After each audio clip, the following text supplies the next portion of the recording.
Hey guys, it's Rich. In just 100 hours since Charlie Kirk was assassinated, something extraordinary is happening right in front of you.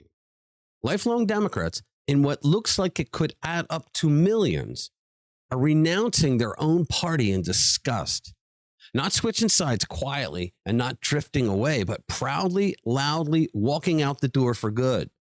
And this isn't about taxes or health care or the military. It's about morality, about evil, about people realizing that the mask is off.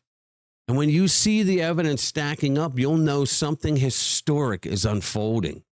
This is the great walking away. Let's get into it. All right, guys, welcome back to the channel. Look, if you like our videos and you haven't done so already, you should become a subscriber to the channel. You can hit that notification bell, smack that like button because it helps get our message out to more people, and you will be notified every single time we put out a new video. We're getting news out of Utah Valley University. It's been about 100 hours since Charlie Kirk was shot as of this filming, and what's happened since is unbelievable. Social media has exploded with videos of lifelong Democrats, not Republicans, Democrats, going viral as they renounce their own party. And they're not just drifting away, they are renouncing it. They're saying out loud they'll never touch the Democratic Party again. So let me just show you a couple of clips of people making public declarations that they have left the Democratic Party because they've gone too far by cheering on and celebrating the murder of Charlie Kirk.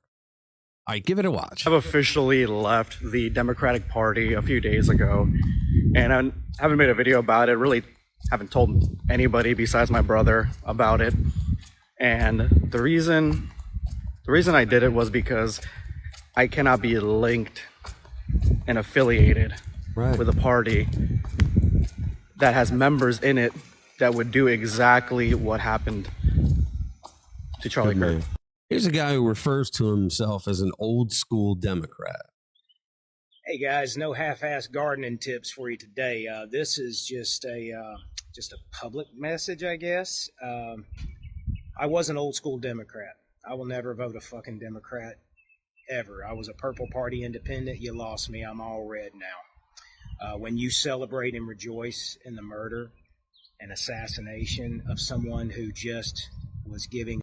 You see, guys, there are serious, rational people in that party. A different point of view than what you're used to in the fucking colleges these days. You are and will always be part of the problem if you're rejoicing in that. He was a family man. He just came and was respectful to everybody. He was. And was assassinated for it. It's fucking pathetic. And so has what the Democratic Party has become. Exactly. Exactly right. Now, what this guy has to say really brings hope for the future. It's a massive trend sweeping TikTok right now, where lifelong Democrats and even self-described liberals, nose rings and all, are announcing they're done with the Democratic Party. What brought all this on? Watching their fellow Dems openly celebrate the assassination of Charlie Kirk. Many of these people admit they didn't like Charlie or agree with his politics, but they believe in his right to speak, debate, and live without being gunned down in the United States of America. Guys, now think about this. What this means is that there are still a lot of rational people in the Democratic Party, and they just left. We have to recruit them. We have to tell them, look, we're not the party of what the Democrats have said we are. We would never condone the murder of someone, especially over free speech. That's the line their party crossed when thousands poured onto social media to celebrate a 31-year-old man being shot in the neck in front of his wife and young kids. So yes, the outrage and shock are very real. And now the countless voters, this was the very moment when the wool came off their eyes and they saw exactly what their party has become. A radical, bloodthirsty, proudly Marxist group of terror extremists.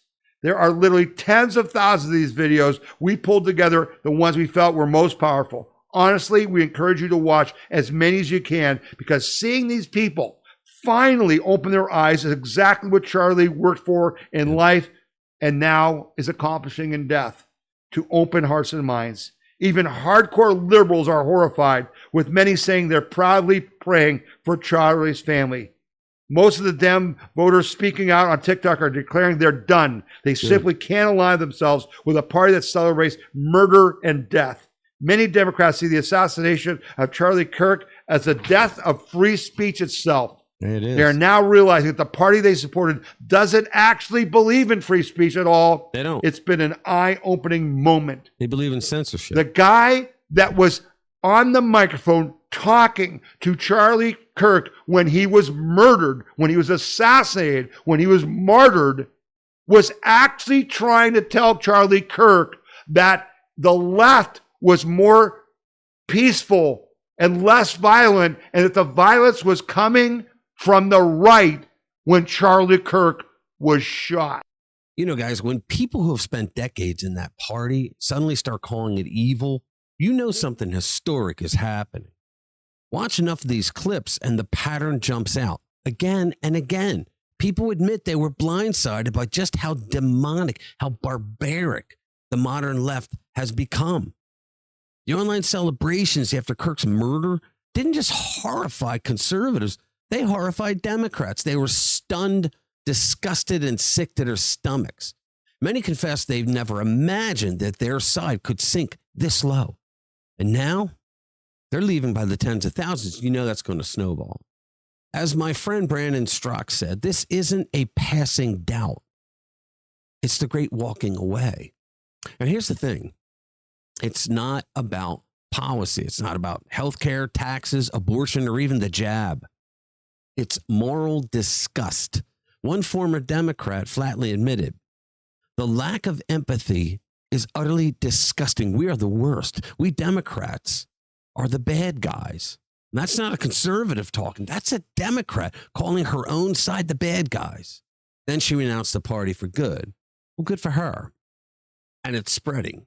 More and more Democrats are admitting the same. They're done. They're washing their hands of the whole rotten machine. Even the media is nervous. The New York Times, of all outlets, just published a panic piece about Democrats hemorrhaging voters. Since 2020, voter registration has shifted 4.5 million toward Republicans.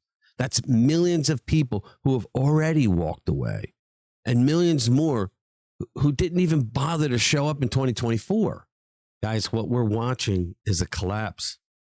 Wednesday's violence and this mass exodus are symptoms of something deeper, a death rattle. Historian Chris Bray says Charlie Kirk's assassination is proof of institutional collapse on the left. And he's right. Political movements only turn to violence when they've lost the ability to persuade people to follow them and vote for them. And persuasion is exactly what Charlie Kirk was awesome at. His events were debates, conversations, and real arguments. No name calling, none of the childish stuff that the progressive nut jobs throw at you every single chance they get. The woke left can't get that. They censor, they silence, they cancel. The only place that ends in violence. Seriously. And you know what comes next because history has told us. It's a historic pattern. When persuasion dies, the radical left turns violent. Always has. Always will. That happened in the 1960s with the Weather Underground. It's happening now. And violence always drags something else with it. Bray calls it a torture fetish, a grotesque delight in suffering. And that's exactly what we saw when people danced online at the news of Charlie Kirk's death. Everyone who never got political is suddenly getting political after the assassination. Even the killer's ties to the trans movement fit the script. Camille Paglia warned years ago that late-stage liberalism collapses into sadomasochism, a desire to mutilate bodies that won't obey ideology. That's why the left obsesses over transgenderism. That's why mutilation is paraded as politics. So this isn't a debate anymore. This is sadism, a sick pleasure in human pain. And the more Democrats cling to it, the more Americans just simply walk away. Charlie's assassination was meant to silence our voices. Instead, it ripped the mask off. Millions of Americans, Democrats included, are recoiling in horror. Think about that. We are seeing a new moral awakening. The Democratic Party isn't being destroyed by Republicans. It's rotting from the inside. When persuasion is abandoned for coercion, when debate is traded for bullets, when democracy bows to violence, the movement is already dead. And we happen to know from studies that when a political party is losing its influence, what they do is they figure, all right, the core base is going to stay there. We can't bring any new people in. So they go all the time. They go and they grab the fringe groups because they think, wow, the base will stay with us and we'll just fill things up. That's not what ever happens. You think they'd learn this by now, but that's not what ever happens. What happens is the more freak shows they bring in, the more the normies leave. And after a while, they're stuck with nothing but the freaks. Seriously.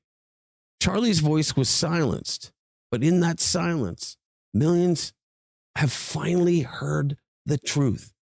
Charlie Kirk's death was supposed to be the end of a voice. Instead, it's the beginning of an awakening.